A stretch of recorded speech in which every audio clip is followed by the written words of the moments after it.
हुसैन शहजादी। पुराने वक्तों की बात है कि मुल्क यमन पर एक नेक बादशाह हुकूमत करता था। वो अपनी रियाया के साथ बहुत नेक सलूक करता था।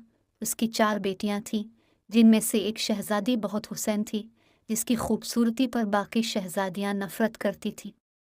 इस शहजादी का नाम शहजादी सुहाना था।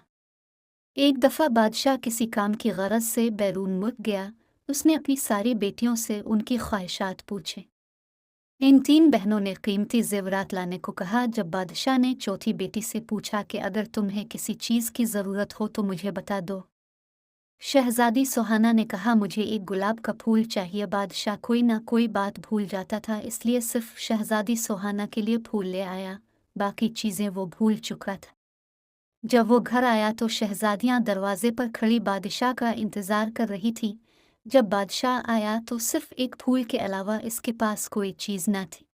शहजादियों ने अपने बाप को बुरा भला कहकर बादशाह की नाफरमानी की। शहजादी सुहाना कमरे में जाकर रोने लगी।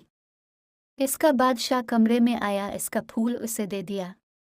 बादशाह ने कहा, दुनिया में सबसे ज़्यादा कीमती चीज़ वालिदैन की खिदमत है।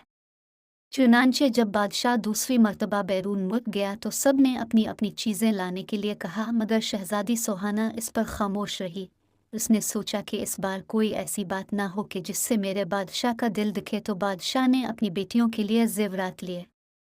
रास्ते में एक जंगल था। बादशाह इस जंगल में से गुजर रहा था तो उसने दरख्त पर बैठे एक चमगादड़ को देखा। वो चमगादड़ असल में एक खौफनाक जिन था। इसने बादशाह को कैद कर लिया। एक शहजादा ये सारा मंजर देख रहा था। उसने अपनी तेज धार तलवार निकाली और चमगादड़ की गर्दन पर दे मारी। चमगादड़ इसी वक्त मर गया। शहजादा बादशाह को महल ले गया और उनकी बेटियों को सारा माजूरा सुना दिया। शहजादियां अपने बादशाह के पास आईं और अपने बाप से नाफरमानी पर मुआफ़ी मांगी। बादशाह ने इस वक्त अपनी सारी बेटियों में से सुहाना पर फ़ख्र महसूस किया और अपनी सारी बेटियों को गिले लगा लिया। सब हंसी खुशी रहने लगे। देखा बच्चों, मिलजुल कर रहने से बरकत होती है। हमें भी चाहिए कि शहजादी सुहाना की तरह अपने वालिदैन की खिदमत करें और ऐसी बात ज़ुबान पर ना लाएं जिससे वालिदैन का दिल दुखे।